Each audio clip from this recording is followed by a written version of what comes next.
Hello student, मेरे channel MD tuition classes में आपका स्वागत है। आज हम पढ़ेंगे Rutherford atomic model alpha particle scattering experiment. इसका फर्स्ट पार्ट है अरेंजमेंट ऑफ एक्सपेरिमेंट, जिसके दो पार्ट और होते हैं, ऑब्जर्वेशन एंड कंक्लूज़न। तो हम सबसे पहले अरेंजमेंट ऑफ एक्सपेरिमेंट पढ़ेंगे, उसके कुछ पॉइंट्स पढ़ेंगे।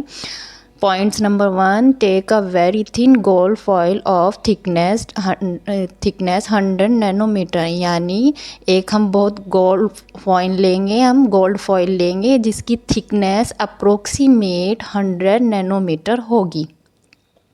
ठीक है, तो सेकंड पॉइंट क्या होगा इसकी थिकनेस बहुत ही महीन होती है। और सेकंड पॉइंट है हमारा सर्कुलर, यानी सर्कुलर राउंड शेप में होगा, zinc sulphide screen around it. Alpha particles लेंगे हम, अल्फ़ा पार्टिकल्स में हीलियम लेंगे जो अपने 2 इलेक्ट्रॉन लॉस किए होता है और अपने ऊपर 2 पॉजिटिव एटम्स होते हैं। ठीक है, तो इसके ऊपर 2 पॉजिटिव एटम है जिसका चार्ज है +2 यूनिट्स और मास है इसका 4u। ठीक है, तो ये हमारा अल्फ़ा पार्टिकल हुआ। थर्ड पॉइंट है the source of alpha particle of radio active substance. Radioactive substance जो होगा रेडियम होगा। ठीक है, डिस्कवर्ड बाय मैडम क्यूरी, और उसको किसने डिस्कवर्ड किया था? मैडम क्यूरी ने डिस्कवर्ड किया था। जो चलिए थोड़ा सा अपना हम मॉडल के थ्रू भी हम समझेंगे। यहाँ पर मैंने क्ले से बनाए हैं, जिस पर मैंने एक जिंक सल्फाइड की जो स्क्रीन बनाई है ब्राउन कलर की, ये सर्कुलर राउंड शेप में ली है जो कि चमक उत्पन्न करता है, फ्लोरेसेंस जिंक सल्फाइड स्क्रीन। ठीक है, राउंड शेप में मैंने इस तरह रख दी है, मैं लिख भी देती हूँ, जिंक सल्फाइड स्क्रीन। ये बहुत, जैसे ही अल्फ़ा पार्टिकल गिरते हैं तो काफ़ी चमक उत्पन्न करते हैं। बीच में मैंने पिंक कलर का जो लिया है वो गोल्ड फॉइल है, बहुत ही महीन होता है। इसकी जो थिकनेस होती है अप्रोक्सीमेट 100 नैनोमीटर होती है। बहुत ही महीन, कहने को 100 लग रही है लेकिन नैनोमीटर में है ये। तो यहाँ पर हम एज अ गोल्ड फॉइल, हमने पिंक कलर का क्ले का जो गोल्ड फॉइल बनाया है उसकी थिकनेस होगी 100 नैनोमीटर। ठीक है, यहाँ पर छोटा सा हमने इसको बिल्कुल मध्य में रखेंगे और मध्य में रखने के बाद इसमें अल्फ़ा पार्टिकल का बम्बार्डमेंट करेंगे। ठीक है, यहाँ पर मैंने as a radioactive substance लिया है रेडियम। ठीक है, ये हमारा रेडियो एक्टिव सब्सटेंस हो गया है। इसको हम ये मैडम क्यूरी ने इसकी खोज की थी रेडियम की, जो कि अल्फ़ा पार्टिकल उत्सर्जित करेगा, अल्फ़ा पार्टिकल निकालेगा। इसको एक बॉक्स में रख लेते हैं ताकि इसकी अल्फ़ा पार्टिकल्स चारों तरफ ना जाके एक बीम के शेप में सीधा एकदम गोल्ड फॉइल से टकराए, गोल्ड फॉइल पर बम्बार्डमेंट हो। ठीक है, यहाँ से सामने की तरफ से इसका बीम निकलेगी अल्फ़ा पार्टिकल की और सीधा गोल्ड फॉइल पर टकराएगी। और टकराने के बाद रदरफोर्ड जी देखेंगे कि इसका ऑब्जर्वेशन क्या किया। रदरफोर्ड जी ने फिर ऑब्जर्वेशन किया।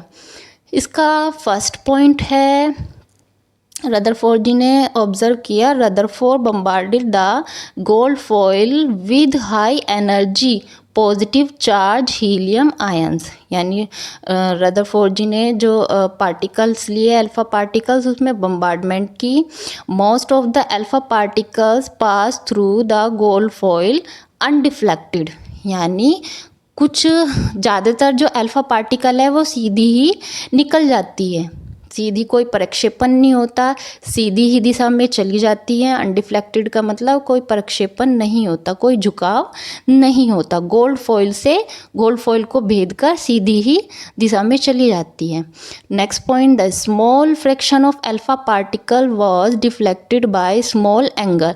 और कुछ जो अल्फ़ा पार्टिकल्स होते हैं गोल्ड फॉइल पर टकरा कर स्मॉल एंगल पर डिफ्लेक्टेड होते हैं। ठीक है, तो रदरफोर्ड जी ने देखा कि कुछ अल्फ़ा पार्टिकल्स स्मॉल एंगल पर डिफ्लेक्टेड होते हैं। अब उनको पता कैसे लग रहा था? जिंक सल्फाइड स्क्रीन पर चमक उत्पन्न हो रही थी। ठीक है, जो डिफ्लेक्टेड हैं वो स्मॉल एंगल पर डिफ्लेक्टेड हो रहे थे, स्मॉल एंगल पर अल्फ़ा पार्टिकल्स, वो रदरफोर्ड ने बताया। अब नेक्स्ट पॉइंट हम देखते हैं यहाँ पर। ठीक, a very few alpha particle in 20,000, यानी 20,000 में से एक अल्फ़ा पार्टिकल बाउंस बैक, यानी सीधे टकराएगा और वापस आ जाएगा, उसको बोलते हैं bounce back. That is were deflected by nearly 180 degree पर, यानी 180 डिग्री पर वो बाउंस बैक हो जाएगा। चलिए थोड़ा सा अब हम देख लेते हैं। जिंक सल्फाइड स्क्रीन ली, रेडियो एक्टिव सब्सटेंस लिया एज ए रेडियम।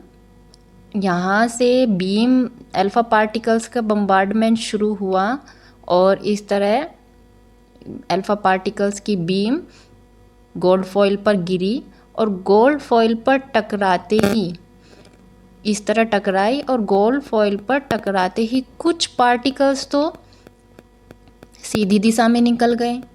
ठीक है, तो यहाँ पर देखेंगे हम कुछ पार्टिकल्स जो है सीधी दिशा में निकल गए, यहाँ सीधी दिशा में निकल गए और कुछ पार्टिकल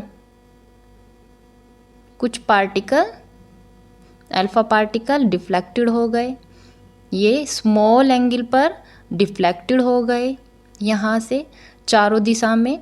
जहाँ जहाँ अल्फ़ा पार्टिकल गिरते हैं वहाँ पर जिंक सल्फाइड स्क्रीन चमकती है।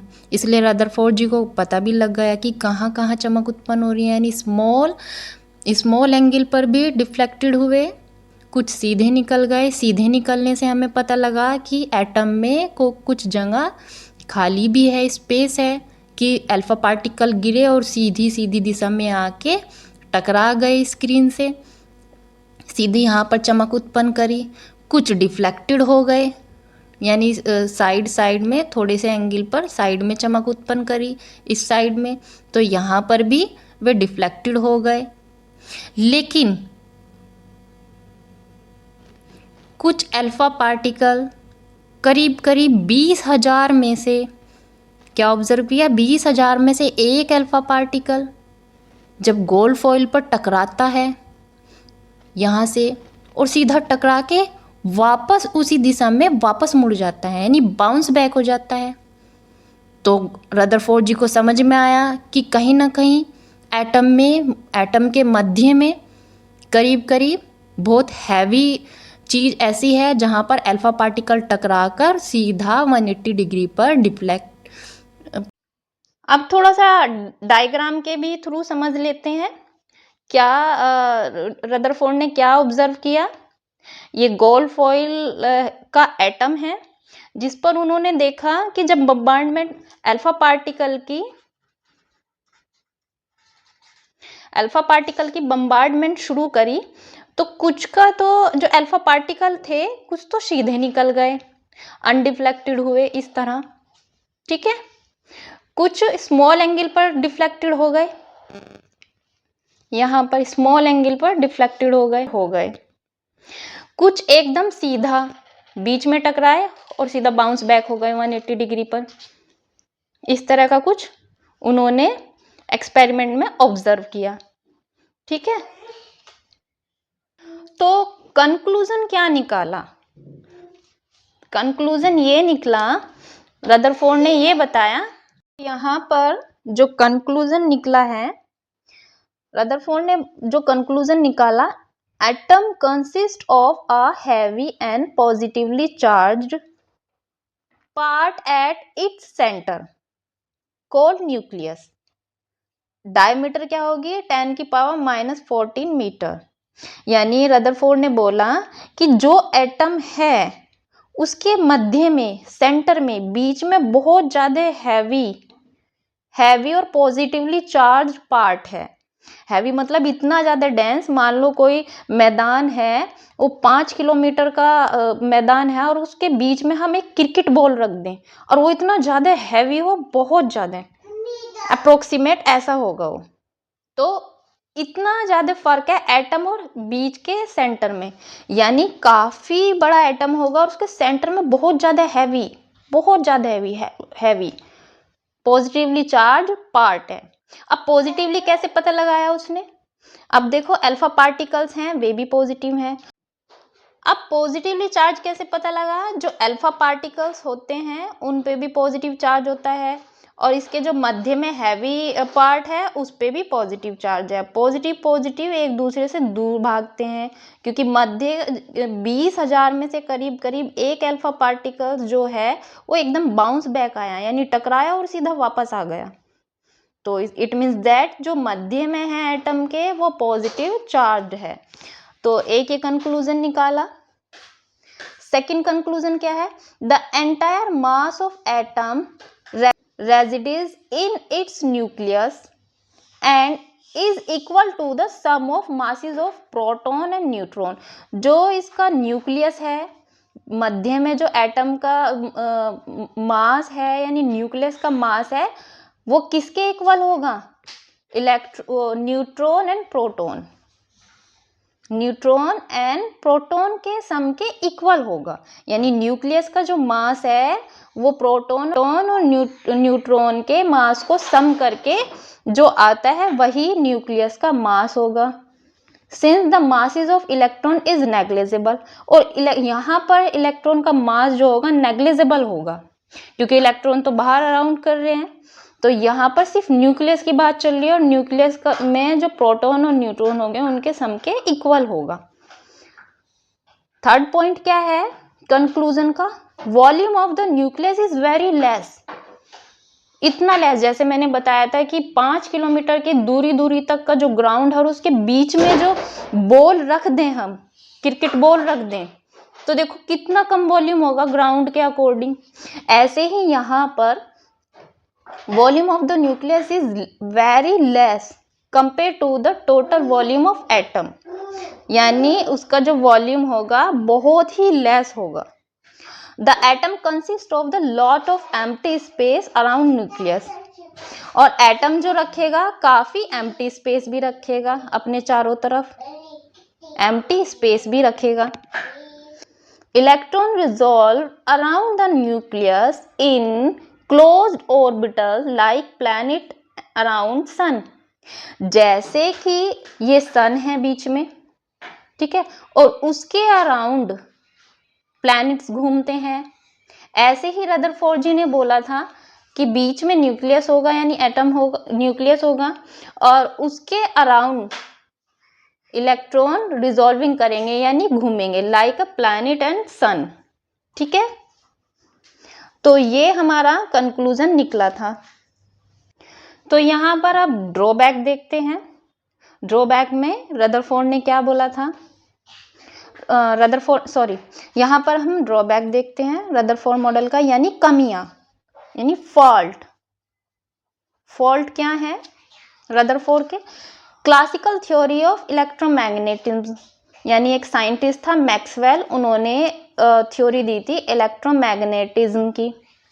ठीक है, उन्होंने क्या कहा था? If a charge particle revolves around, मान लो कोई पार्टिकल है और उसके ऊपर चार्ज है और वो रिवॉल्व कर रहा है यानी घूम रहा है। मान लो यहाँ पे न्यूक्लियस है और यहाँ पर ये पार्टिकल है और ये इसके इस तरह रिजॉल्विंग कर रहा है यानी घूम रहा है चारों तरफ न्यूक्लियस के, और ये चार्ज्ड है।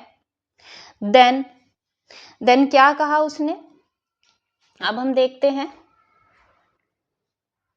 Oppositely charged particle, the former one will radiate energy resulting to decreases in its speed। ये बोल रहा है अगर उसके ऊपर चार्जेस है पार्टिकल के और वो रिवॉल्व कर रहा है और कंप्लीटली मतलब एसिलरेट हो रहा है। एसिलरेट यानी दिशा बदल बदल के वो रिवॉल्व हो रहा है।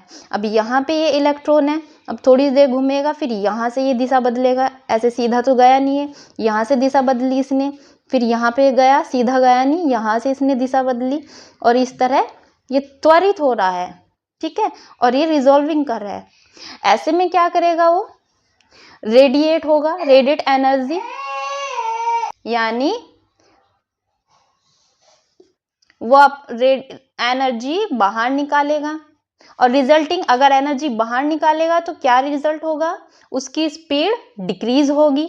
स्पीड क्या होगी उसकी, डिक्रीज होगी। भाई धीरे धीरे एनर्जी कम हो रही है तो ऑब्वियसली स्पीड कम ही होगी, ठीक है।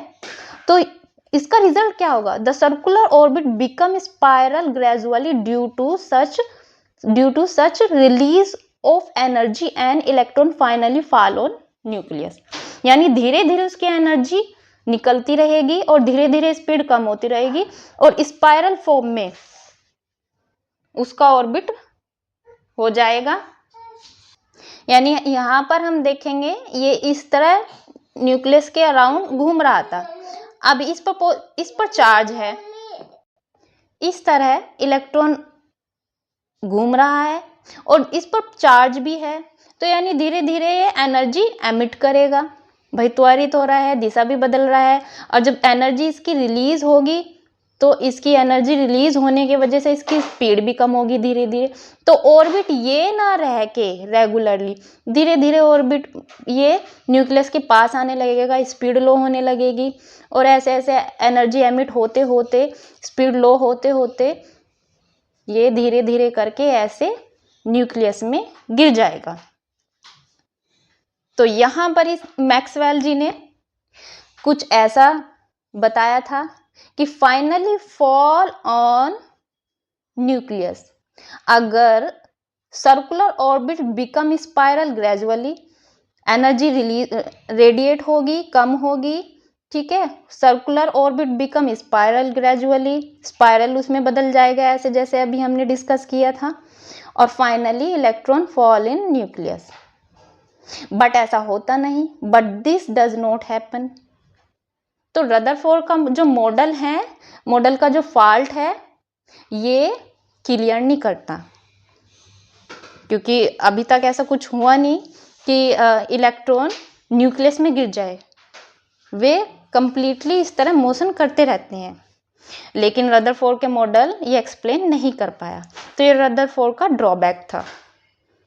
आज के लिए इतना ही। मेरी वीडियो पर आप इसी तरह बने रहिए और आगे भी अच्छी अच्छी वीडियो देखिए, एक्सपेरिमेंट की भी और पढ़ाई से रिलेटेड भी हम केमिस्ट्री की अच्छी अच्छी वीडियो देखेंगे।